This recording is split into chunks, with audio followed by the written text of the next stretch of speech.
Hello বন্ধুরা, সবাই কেমন আছো? আশা করি ভালো আছো। তোমাদের ভালোবাসা ও আশীর্বাদে আমিও ভালো আছি। বাপের বাড়িতে আরও একটা দিন আজকে। আর সকালবেলা দেখো কি সুন্দর রোদ উঠেছে, আকাশে একটু মেঘও আছে।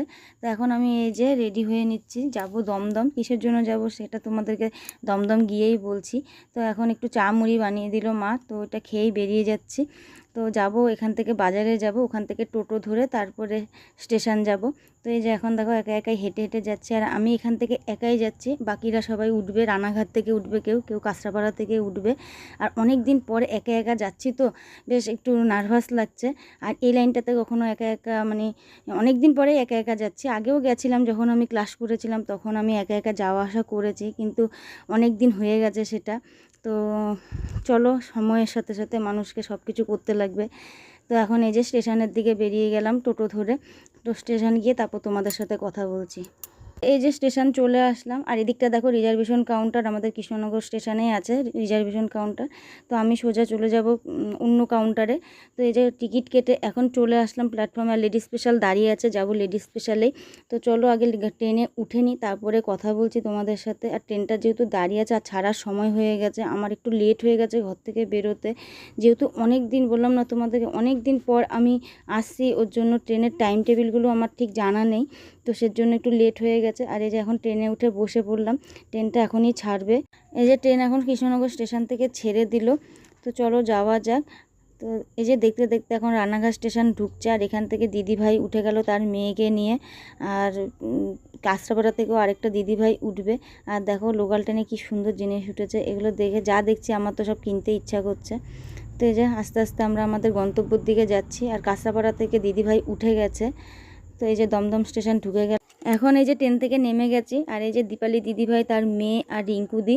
তো চলো এখন আমরা স্টেশন থেকে সোজা যাব স্টুডিওতে। তো এই যে এখন চলে যাচ্ছি স্টেশনের বাইরে। তো ওখান থেকে একটা টোটো ধরে নেব। আর এই দিদিভাইটার জন্যই আমার এই কাজের অফারটা আসলো। দিদিভাইকেই ফোন করেছিল, তো দিদিভাই বলল যে এখানে একটা ব্রাইডাল শ্যুট হবে, তার জন্যই আমার আশা। তো এখানে কিছু মেকআপ আর্টিস্ট লাগবে, কিছু মডেল লাগবে। তো মেকআপ আর্টিস্ট হিসাবেই আমাকে ডাকা হয়েছে, তার জন্য আমি এসেছি। তো এই যে প্রথম ব্রাইড আমি সাজিয়ে দিয়েছি, স্টুডিওতে ঢুকেছি অনেকক্ষণ হয়ে। তারপরে এখন এই যে প্রথম ব্রাইড সাজিয়ে দিচ্ছি, ওকে শ্যুটের জন্য পাঠিয়ে সেকেন্ড মডেল আমি ধরবো। তো এখন খুব ভালোই লাগলো এখানে কাজ করতে এসে। ফার্স্ট টাইম এইরকম বড় স্টুডিওতে আমি কাজ করছি। তো ঠাকুরের কাছে প্রার্থনা করি যেন আরও ভালো কাজ করতে পারি, যেন এরকমভাবে আরও ডাক আসে। তো এই যে ফার্স্ট মডেল মোটামুটি রেডি হয়ে গেছে, আর একটু বাকি আছে, ওকে শ্যুটে পাঠিয়ে দিয়ে আমি সেকেন্ড মডেল ধরবো। আর এই দেখো স্টুডিওটা তোমাদেরকে এর ফাঁকে একটু ঘুরিয়ে দেখাচ্ছে। আর এখানে অনেক মেকআপ আর্টিস্ট এসছে, কাজ করছে, অনেক মডেলও এসছে। সবার সাথে কাজ করে বেশ ভালোই লাগছে, বেশ আনন্দ করে আমরা কাজটা করলাম। এখানে এই যে ফটোশ্যুট হচ্ছে কিছু মডেলের। তো এখন মোটামুটি আমাদের কাজ শেষ। এখন এই যে স্টুডিও থেকে বেরিয়ে এসেছি, এখান থেকে একটা টোটো ধরে দমদম স্টেশন যাব।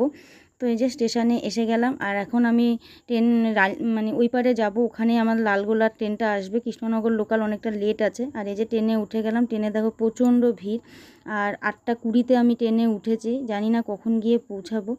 তো এই যে কৃষ্ণনগর চলে আসলাম, আর ভাই আর ছেলে এসছে আমাকে নিতে। এই যে ভাই আর ছেলে দাঁড়িয়ে আছে। তো আজকে ভিডিওটা আমি এখানেই রাখবো, কেমন হয়েছে বলো। আর সারাদিন প্রচণ্ড ক্লান্ত ছিলাম, তাই ভিডিওটা আর কন্টিনিউ করছি না। এই যে 10:40 বাজে আমি কৃষ্ণনগর স্টেশনে এসে পৌঁছালাম।